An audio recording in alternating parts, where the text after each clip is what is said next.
Olá, neste vídeo eu levanto o que me parece ser um erro de interpretação do movimento da luz e da geometria do movimento da luz no famoso trem de Einstein. Na verdade, eu trataria de outros temas aqui, como por exemplo, as minhas conclusões sobre buracos negros, que talvez pareçam bem lógicas ou até lógicas, mas que contrariam ainda muitas coisas aceitas ou entendidas sobre eles. Também diria algumas coisas sobre massa e energia do universo, gravidade e temas semelhantes. A maioria de tais conclusões são de 33 anos atrás, quando eu ainda cursava o ensino médio, e muitos conceitos talvez sejam um pouco diferentes ou contrários ao que se aceita. Mas a verdade é que falar de tudo isso significaria um vídeo longo e talvez eu faça outro vídeo sobre essas coisas, ou não. Mas não se apresse em tirar conclusões sobre o vídeo antes de você considerá-lo por completo, ok? Mas antes de abordar a relatividade ou outros temas profundos, eu vou começar propondo uma nova fórmula direta para a física, lá de décadas atrás. Uma fórmula especialmente para o ensino médio e que permite que a pessoa calcule a distância de um objeto visto através de um espelho plano sem ter informação sobre a altura dele. Ou que ela calcule a altura sem precisar saber a outra variável, a distância. Isso quer dizer que seria possível, com um espelho plano, calcular tanto a distância como a altura de um objeto visto em um espelho, usando apenas a imagem projetada no espelho. Vamos ver?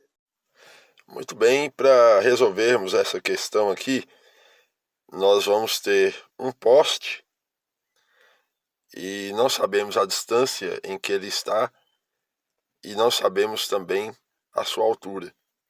Com um único espelho, colocado em duas posições diferentes, ou com dois espelhos, nós conseguimos encontrar tanto a altura como a distância do poste. Mas o desenvolvimento dessa fórmula eu vou colocar provavelmente um pouco à frente. Aí você pode apenas tirar um print para acompanhar, para não ter que explicar o desenvolvimento da fórmula toda. Você tira um print e você vai acompanhar o desenvolvimento. Mas imagine que eu tenho aqui um objeto com certa altura. E eu vou passar todos os dados, porque no final, quando nós aplicarmos os valores à fórmula, você vai ver que os resultados vão dar certo. Você vai poder tirar a prova dos 9. Então eu tenho um poste aqui de 5 metros de altura. É HO, a altura do objeto. Esse olho aqui representa você. E você está a 9 metros do poste. Você gostaria de saber, na verdade, qual é essa distância até o poste, a distância de você, e qual a altura do poste. Eu já coloquei aqui no desenho para facilitar a resolução e você entender. O poste tem 5 metros, está a 9 metros de você. 1 metro à sua frente, você tem DE1, a distância do espelho 1, ok? 2 metros à sua frente, você tem DE2, a distância do espelho 2. Mas a distância do poste e a altura do poste, naturalmente, não mudam. Se eu tenho aqui HO e tenho a distância do objeto até você e de você até o espelho, então eu sei que 9 metros mais 1 metro da distância do espelho, 10 metros. O objeto, poste, está a 10 metros do espelho. Portanto, ele é projetado 10 metros dentro do espelho, ou como se fosse a 10 metros mais 1 metro. Até o observador, DE, ele está a 11 metros de você, projetado dentro do espelho. E você traça esse triângulo, né? Então vamos lá. E você sabe, por triângulos semelhantes, que esse tamanho, dividido pelo tamanho da imagem no espelho,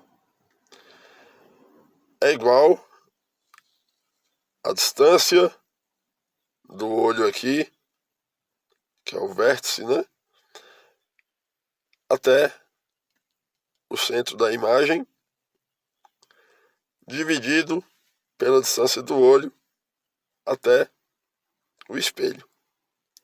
Você sabe disso. Mas vamos lá, vamos à fórmula. Vamos lá. Eu tenho aqui a fórmula distância do objeto, que é a fórmula a qual eu cheguei, né? E vocês vão ver em outra folha. É 2 vezes a altura da imagem, 2, menos a altura da imagem 1, dividido pela altura da imagem 1, sobre a distância do espelho 1, menos a altura da imagem 2 sobre a distância do espelho 2. Aí você acha a distância do objeto. Quando você acha a distância do objeto, você joga o DO aqui. E aí você vai achar a altura do objeto, que seria HO sobre HI1, altura da imagem 1, é igual a distância do objeto, que não muda, né? Nos dois espelhos a distância é a mesma, mais 2 vezes a distância do espelho 1, dividido pela distância do espelho 1. Aí você vai achar HO. Vamos lá. DO, 2 vezes a altura da imagem 2.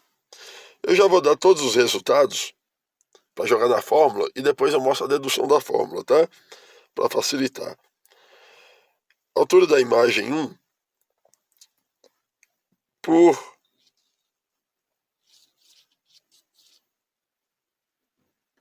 proporção de triângulos semelhantes, eu já disse que eu tenho que a altura do objeto aqui, 5 metros, dividido pela altura da imagem, é igual à distância do objeto ao observador, dividido pela distância do observador até o espelho, não é?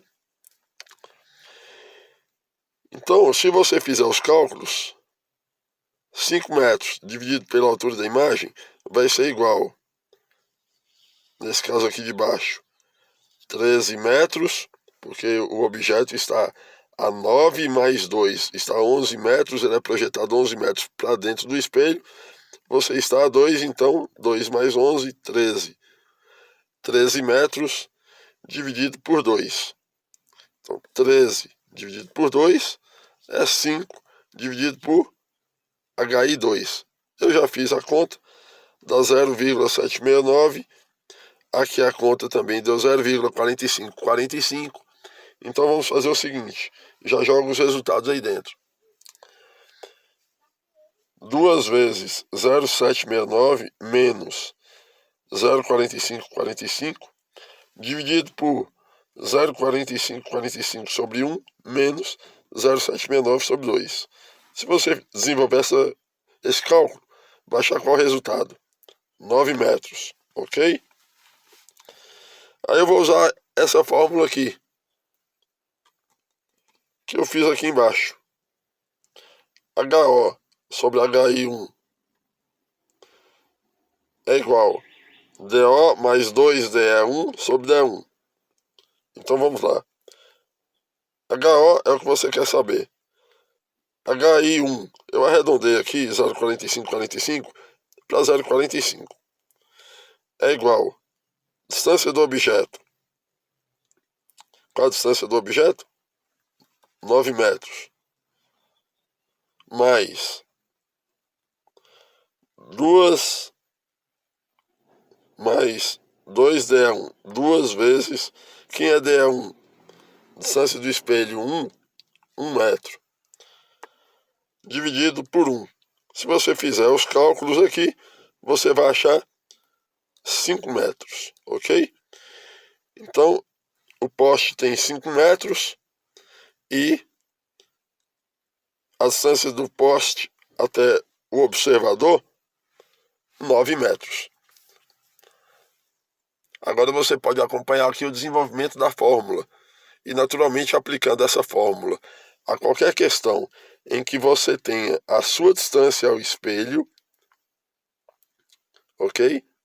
E que você possa medir no espelho a altura da imagem. Se você tem 2 espelhos perto de você, aí você pode medir a altura da imagem. você consegue calcular tanto a distância como a altura do objeto ao mesmo tempo. Então, essas são as propostas para a física do ensino médio. Essas duas fórmulas, essa para a distância do objeto e essa fórmula para a altura do objeto. A matemática, e não necessariamente aquilo que nós concluímos sobre ela, é algo perfeito. Tudo se liga e se entrelaça de forma incrivelmente harmônica e revela uma mente impressionante, uma mente brilhante por trás da natureza física e de suas criações. Tudo regido por leis matemáticas super precisas. Graças a esse casamento, com um pouco de observação você deduz. Não vou dizer você cria, porque na verdade você apenas observa. Processos que permitem, por exemplo, que você pegue um número com 10 dígitos, ou talvez com 100 dígitos, ou com mais de 1000 dígitos, e multiplique por 3 de cabeça e dê o resultado imediato apenas olhando para o número sem calculadora, apenas com a lógica. Como eu poderia demonstrar, usando apenas a lógica, ou com outro número, além do 3, com um pouco de treino. Mas a questão é que, a verdade é que com um pouco mais de observação, você poderia deduzir muitos e muitos outros detalhes dentro da matemática capazes de facilitar as coisas. Mas não vou entrar nesse pormenor agora, ok? A ideia agora é falarmos sobre outro tema, a relatividade. Esse é o desenho que eu tenho visto representando o trem de Einstein na teoria da relatividade. Eu tenho um observador dentro do trem e uma lanterna ou uma fonte de luz lá no teto. À medida que o trem viaja a 300 mil km por segundo, que é a mesma velocidade que a luz desce, os 300 mil quilômetros de altura do trem, gastando também um segundo, o que acontece? Esse observador ele está vendo um pontinho só da luz. À medida que o trem vai avançando, o observador vai vendo a luz descendo do lado dele, até que, em certo ponto, a luz está atingindo o piso do trem. Ou seja, seria esse desenho aqui. À medida que o trem vai para a direita, a luz vai descendo sempre embaixo dele. Então, é como se, à medida que eu vou empurrando a lanterna, a luz vai sendo empurrada para baixo. A luz vai sendo impulsionada. Percebe? Como se ela sofresse o efeito da inércia.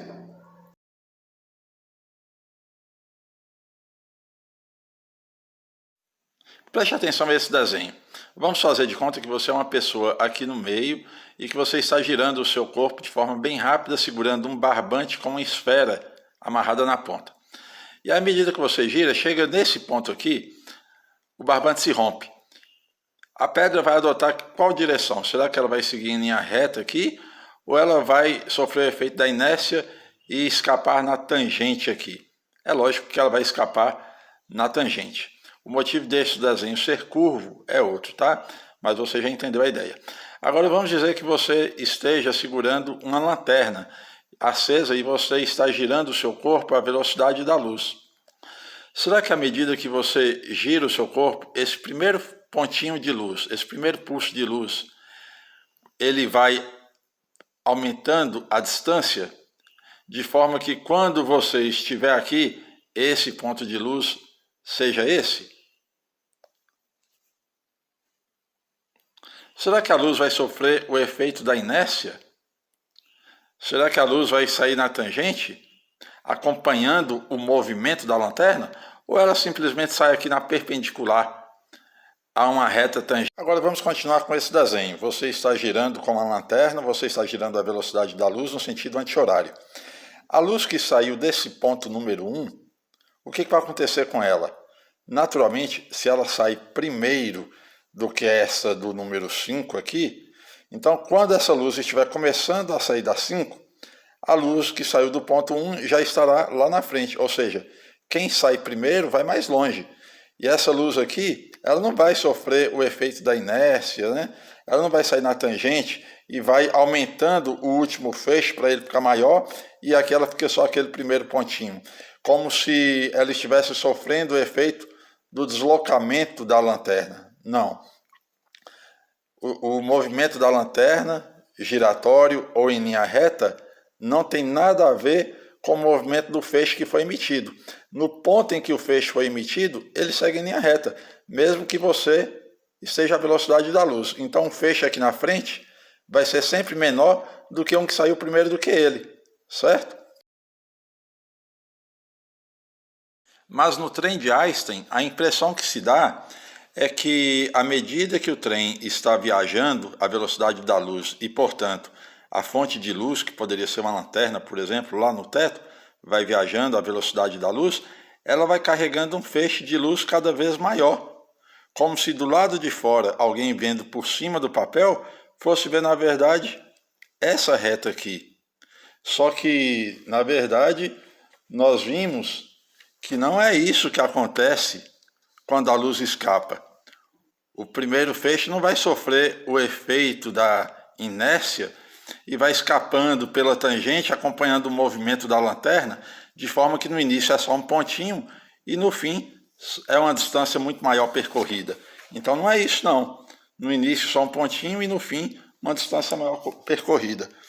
Na verdade o que acontece é, o primeiro feixe, ele saiu primeiro, então ele vai ter uma distância muito maior percorrida do que os feixes posteriores. O último vai estar começando, quando o primeiro feixe, na verdade, ele continua em linha reta no ponto em que ele saiu.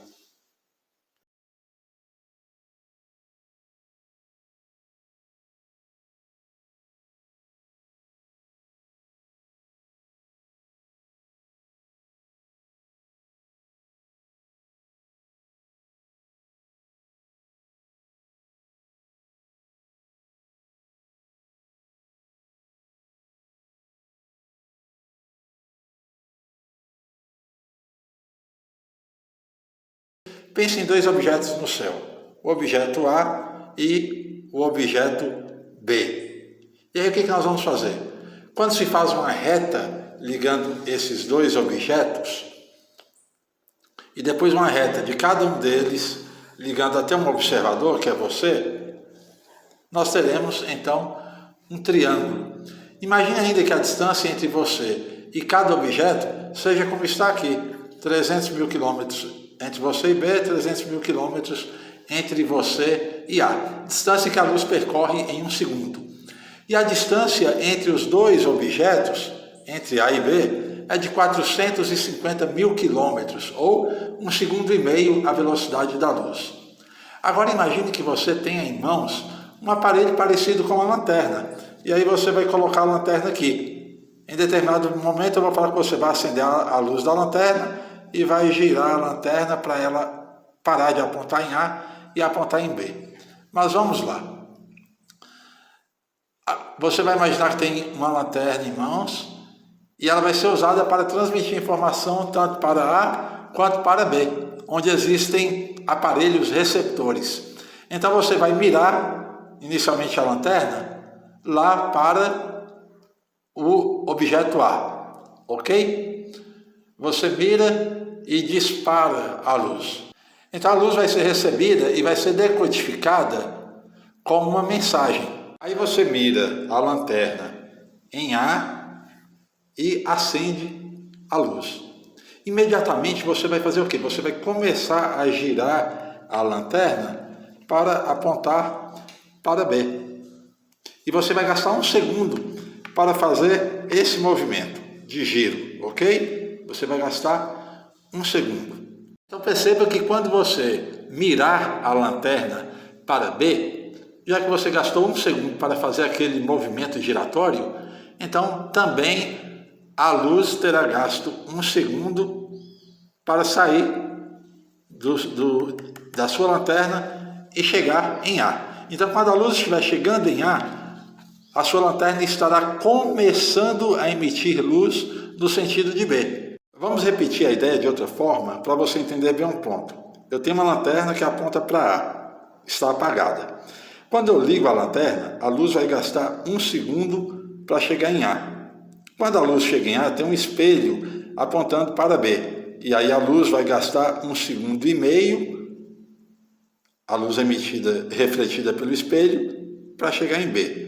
De forma que a luz vai fazer esse trajeto e depois fazer um trajeto de 1,5 segundos até B, certo? 2,5 segundos. Então a luz vai gastar 2,5 segundos para chegar em B, fazendo esse trajeto.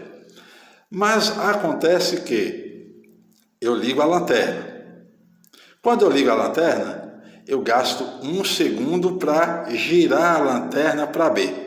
Já contei 1 segundo. Quando eu giro para B, a luz não chega lá imediatamente.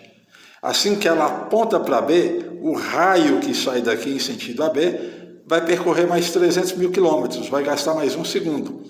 Então, 2 segundos. Então, eu vou ver a luz chegando aqui em 2 segundos. Mas a luz refletida pelo espelho em 2,5 segundos.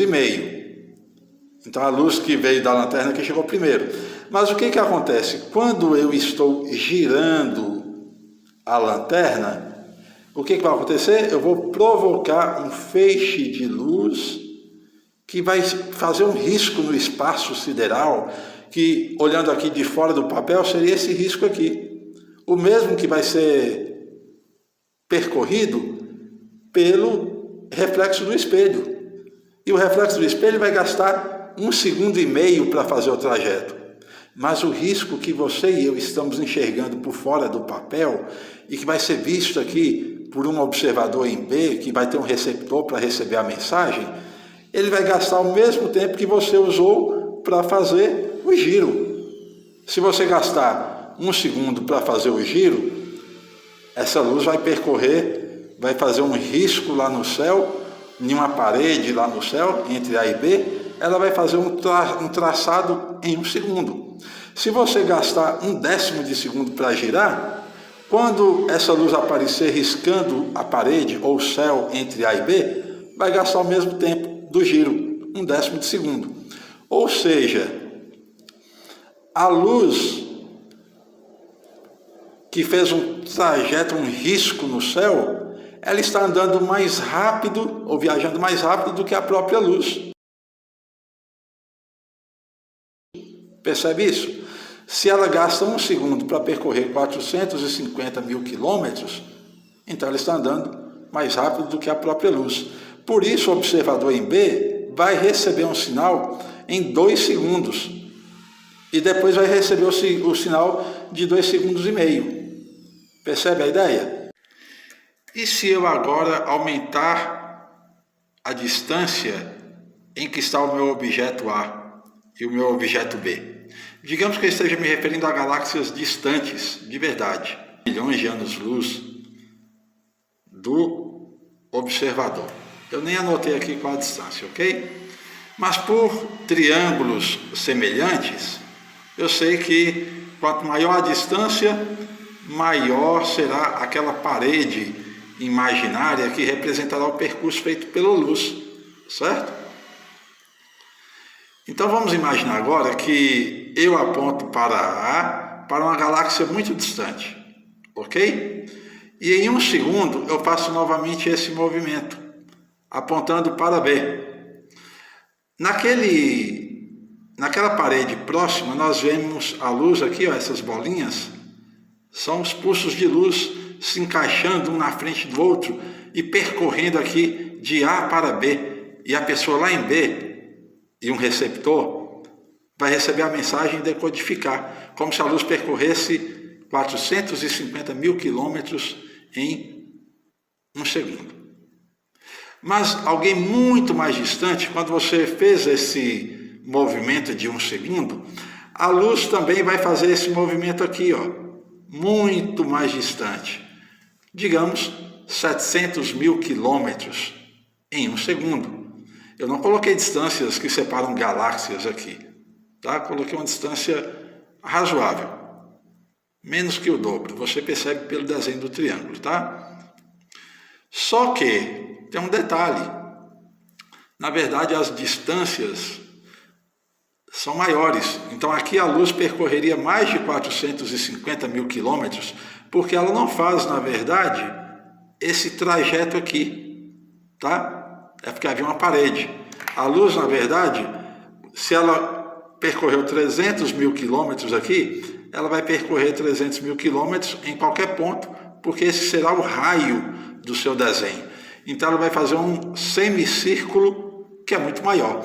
Aqui, em vez de 700 mil quilômetros, ela vai fazer um semicírculo de 850 mil ou sei lá o quanto, ok? Considere que você está apontando para uma galáxia de um lado e você faz o movimento para apontar para uma galáxia lá do outro lado. Isso às vezes envolve no espaço milhões de quilômetros, ou bilhões, ou trilhões de quilômetros, às vezes milhares ou milhões de anos-luz. Mas o que acontece? Quando você apontou a luz para cá e você girou, então quer dizer que a luz fez esse mesmo movimento em um segundo. Seria isso mesmo? Mas se for válida a ideia de observar um feixe de luz por fora do papel, por cima do papel, como se eu fosse um observador externo de um trem, e aí eu vou ver um percurso imaginário que eu vou explicar com detalhes e vocês vão perceber que isso não acontece de fato da forma prevista. Então, se fosse válido esse pensamento de observar um feixe de luz imaginário, como quem está olhando de fora de um trem, como quem olha por cima de uma folha de papel, então veja o que aconteceria. Eu poderia, por exemplo, ligar uma lanterna apontando para uma galáxia a milhões de anos-luz e eu fazer um giro assim, ó, com a lanterna em um segundo. E em um segundo haveria um feixe de luz fazendo esse caminho no espaço. Às vezes um caminho que vai envolver milhões de quilômetros, ou melhor, milhões de anos-luz, sendo percorrido só enquanto eu fiz esse movimento de um segundo. Como se o feixe de luz fosse uma vara ou um lápis, que eu vou girando e vou carregando o feixe todo, como se ele sofresse efeito da inércia. Então eu teria um feixe de luz percorrendo uma distância gigantesca numa velocidade muitíssimo maior do que a própria luz. Seria esse o raciocínio baseado no modelo proposto.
Qual seria, então, o movimento real feito pela luz no trem de Einstein? E que implicação isso tem sobre a passagem de tempo para dois observadores, um interno e outro externo, e para a teoria da relatividade? Vejamos. Aqui eu tenho um trem com dois observadores, um logo abaixo da lanterna, ou da fonte de luz que vai projetar uma luz em linha reta, apenas para baixo, ok? Lá atrás, digamos a 300 mil quilômetros de distância, tempo que levaria um segundo para a luz percorrer, eu tenho outro observador, olhando para cima também, mas não existe nada lá em cima. O que acontece? À medida que o trem for avançando para a direita, da esquerda para a direita, o observador vai continuar olhando para o teto. Mas enquanto ele olha para o teto, já que o trem está à velocidade da luz, A luz que vai descer aqui, ó, ela vai viajar assim a 300 mil quilômetros por segundo. Isso não vai ser alterado. A velocidade da luz vai continuar sendo a mesma assim, 300 mil quilômetros por segundo. O detalhe é que essa luz disparada nesse ponto, ela vai seguir em linha reta. Ela vai bater aqui, ok? De forma que o trajeto feito vai ser o desse desenho. Estão percebendo? Com a reta inclinada nesse sentido, assim, ó. Assim. Estão percebendo? Esse observador interno aqui, ele está olhando para a luz, para o teto. Mas ele não vai ver a luz chegando ao olho dele em linha perpendicular ao teto, em linha reta, na vertical. Por quê? Porque ele está olhando e a lanterna está a 300 mil quilômetros emitindo luz naquele momento. A luz não vai descer. Quando a luz descer, ele já vai ter avançado. Então, quando essa luz que foi emitida um segundo atrás bater no piso, esse passageiro que estava a 300 mil quilômetros lá atrás é que vai ter chegado para frente e vai receber. E ele vai receber a luz não enxergando esse desenho. Ele está dentro do trem. Ele vai enxergar assim só os 300 mil quilômetros mesmo. Uma linha reta. Mas não é o observador da frente que vai ver a linha reta. Ele não vê a luz. Porque quando a luz começa a descer, o trem já anda. Então, quando a luz que foi emitida um segundo atrás bater no olho do observador, esse observador já vai estar um segundo luz à frente. E o outro vai estar chegando no ponto para receber a luz. Veja como é exatamente o que acontece com as galáxias. Digamos que aqui fosse uma galáxia, ok? Essa galáxia que está a milhões de anos-luz da Terra. A Terra é aqui, onde tem um observador. Aí essa luz foi disparada a milhões de anos-luz. Ela vai gastar milhões de anos-luz para chegar aqui. Ela vai chegar no olho de quem? Ela vai chegar no olho de alguém que estava distante quando a luz foi disparada. Mas quando essa pessoa estiver aqui, ela vai receber a luz que já partiu a 1 milhão de anos-luz. Ela não vai receber essa luz do objeto que está muito à frente, a 1 milhão de anos-luz à frente, se ele estiver viajando à velocidade da luz. Percebe isso? Esse outro observador aqui, digamos que a galáxia estivesse à velocidade da luz. Aí 1 milhão de anos-luz depois ela está aqui. Mas existe uma distância também de 1 milhão de anos-luz até aqui, o observador. Será que enquanto ela viaja 1 milhão de anos-luz aqui, essa luz desce aqui embaixo? Não, porque quando ela chegar aqui, 1 milhão de anos-luz, agora que ela vai disparar a luz em sentido a esse observador que estava viajando dentro do trem. Percebe? Quem vai estar recebendo a luz em 1 milhão de anos-luz é o observador que está aqui embaixo. Ele vai ver a luz não do presente, não é instantânea a velocidade da luz, que é o que ia aparecer pelas ilustrações do trem de Einstein. Esse observador vai receber a luz que partiu há 1 milhão de anos atrás. Quando a galáxia já não está aqui, ela está em outra posição. Se ela estava viajando à velocidade da luz, ela está a 1 milhão de anos-luz à frente. Mas será que ele vai enxergar esse desenho de luz aqui? Que é um desenho tão ilusório como aquele que nós fizemos com a lanterna projetada em uma parede, a uma distância grande? Não, ele não vai ver essa galáxia aqui. Ele vai ver a galáxia de 1 milhão de anos atrás. Porque quando essa galáxia chegar aqui, ela vai começar a disparar luz. E vai gastar mais de 1 milhão de anos para chegar aqui no observador, até porque essa reta é maior do que essa. A verdade é que o movimento correto é esse. O feixe de luz, de onde ele saiu primeiro, é que ele vai mais longe. De onde ele sai depois, ele vai percorrer um espaço menor comparado com aquele primeiro, certo? Então, se fosse identificar para um observador externo, então a luz bateria aqui, para depois bater aqui, para depois bater aqui, para no final da contagem do tempo ela estar saindo. Então você veria, na verdade, uma reta inclinada nesse sentido. O que não faz nenhum sentido, porque como a luz está saindo, não da fonte, mas da outra extremidade e partindo para a fonte. Além do mais, como nós já vimos, o feixe de luz não vai parar em cada ponto aqui, para externamente você ver uma luz formando essa direção. Então são ilusões que servem apenas para, digamos, dar entendimento a uma teoria, mas a geometria correta da luz e o deslocamento correto dela não são esses. Qual é a implicação disso? A implicação disso é que enquanto o passageiro dentro do ônibus realmente vê uma reta vertical de 300 mil quilômetros percorridos em 1 segundo, indicando a velocidade correta da luz de 300 mil quilômetros por segundo, e indicando o tempo correto de apenas 1 segundo para ele, o observador externo não vai ver uma faixa de 450 mil quilômetros ou uma faixa maior do que a observada pelo observador interno. Ele não vai ver essa faixa e concluir que para ele passou um segundo e meio, por exemplo, enquanto para um observador dentro do trem passou apenas 1 segundo. Como que ele vai observar a luz então? É aí que está a questão. Vamos ver o modo real como ele observa? Vamos lá. Então não é este o desenho que será visto pelos passageiros nem por alguém no exterior do ônibus. Como se a fonte de luz, à medida que vai se deslocando, vá carregando consigo o pedaço de feixe de luz que já havia sido emitido e emendando cada vez com um pedaço maior. Não. Na verdade, quando essa fonte de luz chega aqui ao final, ela estará com o feixe assim, ó, começando. Enquanto esse inicial estará com esse feixe aqui chegando ao final. Porque a luz não vai chegar aqui e parar, e a luz vai chegar aqui e parar, e a luz vai chegar aqui e parar. Continua o movimento, de modo que mesmo uma pessoa olhando de fora, como nós estamos olhando por cima do papel, não vamos ver a luz paradinha aqui, como se ela estivesse fazendo esse movimento, ok? Esse feixe de luz prossegue.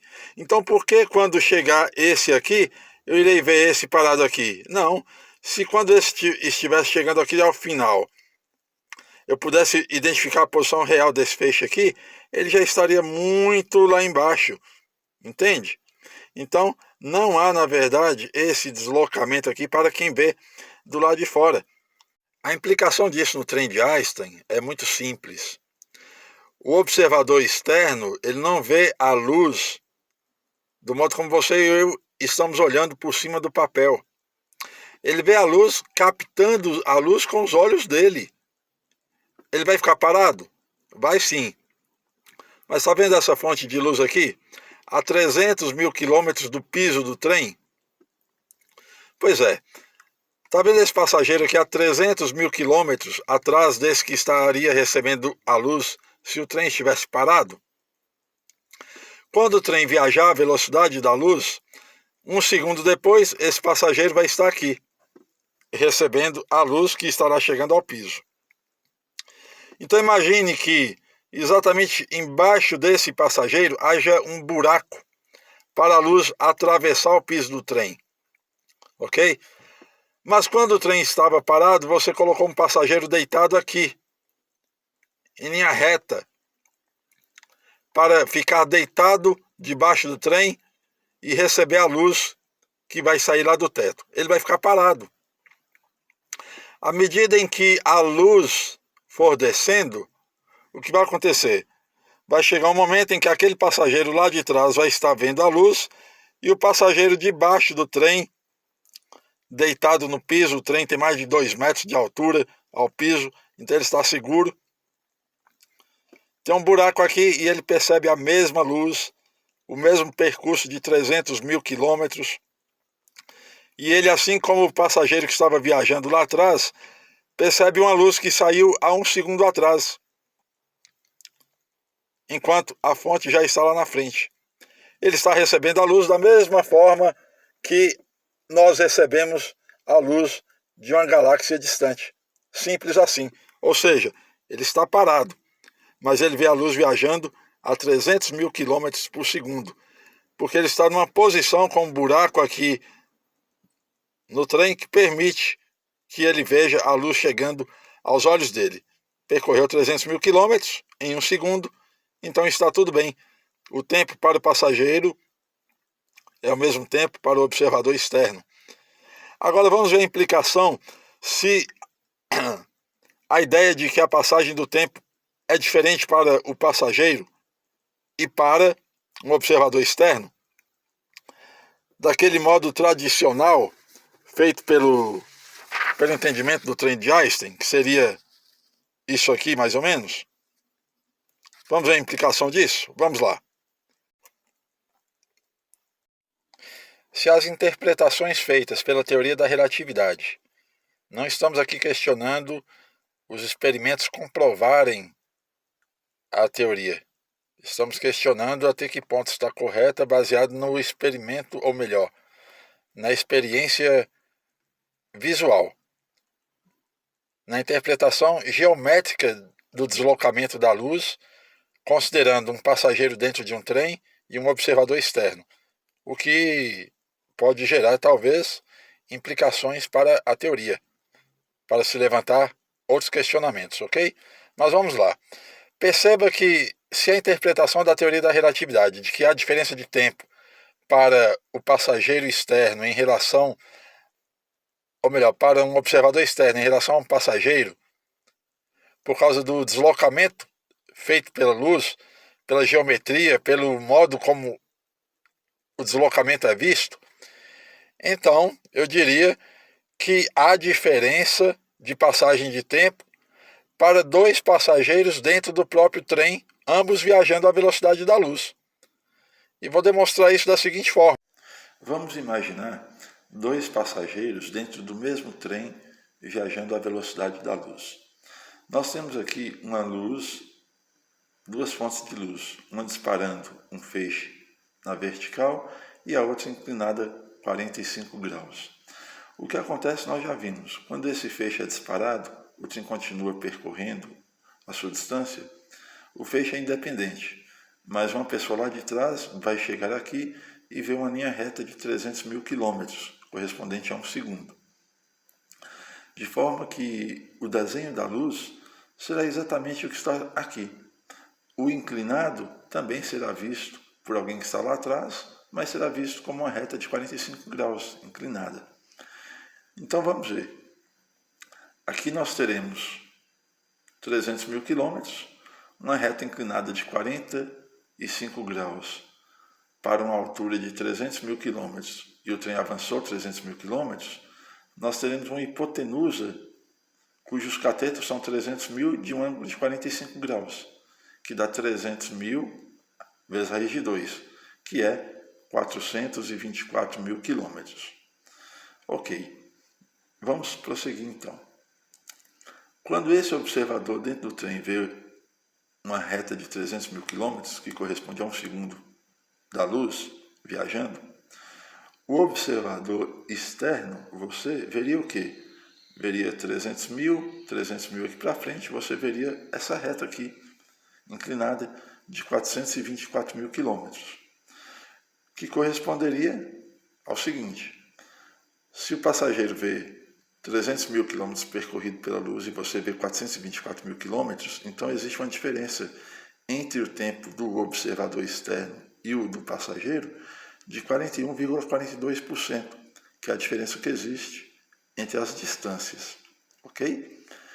Então, um segundo para o passageiro corresponde a 1,41 segundo para o observador externo. O tempo para quem está de fora é um tempo muito maior do que o tempo que passou lá dentro. Agora vamos ver esse observador 2. Ele vê 424 mil quilômetros. Se a luz percorreu 424 mil quilômetros, o trem também percorreu 424 mil quilômetros. Então a luz saiu daqui, o trem percorreu 424 mil quilômetros. Aqui, a luz percorreu 424 mil quilômetros e ele veria uma reta inclinada que representaria a diagonal maior desse losango. Se você fizer as contas, 784 mil quilômetros. Logo, para o passageiro, quando se passam 424 mil quilômetros, para o observador externo, 784 mil. Um pelo outro, nós teríamos uma diferença de quase 85%, 84,9%. Aí eu pergunto, como que você está aqui fora e em relação ao passageiro A no trem, a diferença de tempo entre vocês é 41% e a diferença entre o tempo que passa para mim e para o outro observador dentro do trem, a diferença é quase 85%. A menos, isso aconteceria se a diferença entre os dois viajantes também acontecesse. Então, como que pode duas pessoas dentro de um trem à velocidade da luz terem diferença de tempo passando entre eles? E aqui é apenas uma hipótese, ok? Quanto mais nós variarmos aqui as posições da luz, nós teríamos diferenças maiores. Então, nós teríamos praticamente infinitas diferenças para pessoas que estão no mesmo trem viajando à mesma velocidade. E aí eu pergunto, será que essa interpretação foi correta? Ou, na verdade, será que tem a ver com a velocidade da luz mesmo? Eu poderia fazer outro vídeo, não vou fazer ainda, para demonstrar que essas interpretações poderiam ser feitas com objetos em qualquer velocidade, a velocidade do som e etc., o que implicaria a diferença de velocidade do tempo passando para qualquer pessoa em movimento em relação a uma pessoa parada. Mas essas interpretações aqui da geometria e do deslocamento da luz feita na teoria da relatividade implicam e parecem erradas que o tempo passaria diferente também para dois observadores dentro do trem. Ou seja, na verdade, os desenhos não representam a realidade. Por quê? Porque você aqui de fora do trem não veria essa linha aqui diagonal. E por que não? Pelo mesmo motivo dos outros desenhos que nós já mostramos. Quando essa luz aqui é acesa, emitida em um ângulo de 45 graus, ela não vai sendo empurrada pela velocidade do trem para ser vista lá na frente pelo viajante do trem. Não. Quando o trem desloca 484 mil quilômetros e a luz desloca 484 mil quilômetros, na verdade é esse feixe aqui atrás que vai deslocar os 484. Independente da direção do trem, da velocidade do trem, ele vai simplesmente continuar em linha reta, chegando aqui, e não aqui. Porque quando o trem avançar 484 mil quilômetros, essa luz vai começar a partir em direção a esse passageiro. E, na verdade, quando ela chegar aqui, ele já estará lá na frente. Ele estará à mesma distância, 484 mil quilômetros. Então, o que acontece de fato que a gente sabe é que essa luz disparada aqui vai ser vista por um passageiro que estava a 480 mil quilômetros, 424 mil quilômetros lá atrás. Porque quando a luz percorre essa distância, o trem percorre a mesma distância e ele recebe a luz e ele identifica exatamente esse percurso, ok? O passageiro interno. E o passageiro externo? Bom, não veria esse desenho aqui, porque a luz nem está chegando aqui, certo? Então, esse desenho é um desenho imaginário, visto por alguém fora do papel, por cima do papel. Mas um passageiro externo ficaria parado, sim, mas ele já ficaria parado aqui, exatamente onde o outro chegou. Ele ficaria parado aqui, debaixo do trem, haveria um furo aqui no trem, um buraco, por onde a luz pudesse passar e chegar aos olhos dele. Ele fica parado. A luz é emitida. Então, à medida que o trem viaja, a luz chega a ele. E ele mede a mesma distância que esse passageiro que se deslocou à velocidade da luz. Agora vamos fazer outra observação. A pessoa talvez pergunte assim, bom, a luz da lanterna estava aqui, um único feixe sendo enviado em linha reta. Ela não disparava luz para todos os lados como uma esfera ou como uma lâmpada faz. Nós estamos considerando um feixe de luz, ok? E esse feixe de luz, ele realmente continua em linha reta. Todos os feixes emitidos em uma lâmpada, em uma esfera luminosa, que seja, eles vão continuar seguindo a linha em que foram disparados. Acontece que eles são disparados numa esfera ou em uma lâmpada em todas as direções. Então não se confunda o seguinte: se esse feixe de luz é disparado aqui, aí depois que esse viajante que estava aqui chegar aqui, ele vai ver essa luz aqui chegando? Vai. Ele vai ver. Mas ele vai ver por quê? Porque ele não está vendo esse feixe. Mas na hora que ele começou a viajar, já havia esse feixe aqui sendo disparado, já havia um para cá, já havia um em todas as direções. Então ele vai recebendo, à medida que viaja, os feixes que já estavam se deslocando naquele sentido. Quando ele estiver aqui na frente, já havia um feixe que havia sido disparado há muito tempo, lá atrás, porque nós estaríamos considerando uma esfera, mas seriam feixes de luz diferentes. Entenda isso.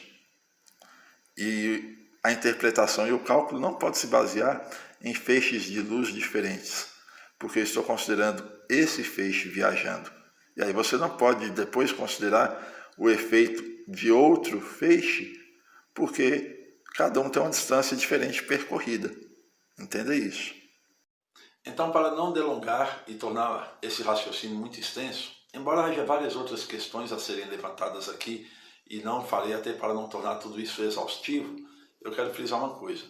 Embora a teoria da relatividade tenha validação científica e não signifique que ela esteja errada nas conclusões finais, diante de experimentos como o do relógio atômico, muons e GPS, a matemática e a geometria do deslocamento real da luz parece não dizer exatamente o que sempre se entendeu.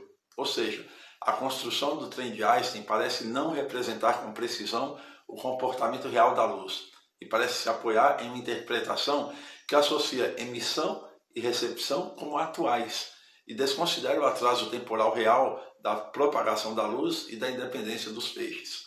E só um lembrete. Quanto às partes teóricas, algumas coisas aqui podem estar certas, outras podem estar erradas. Não sou físico, não sou cosmólogo e nenhuma pessoa que tenha um elevado conhecimento sobre essas áreas. O que você vai ver aqui são observações particulares e feitas em geral há mais de 30 anos e que resolvi trazer para a avaliação de pessoas que entendam mais.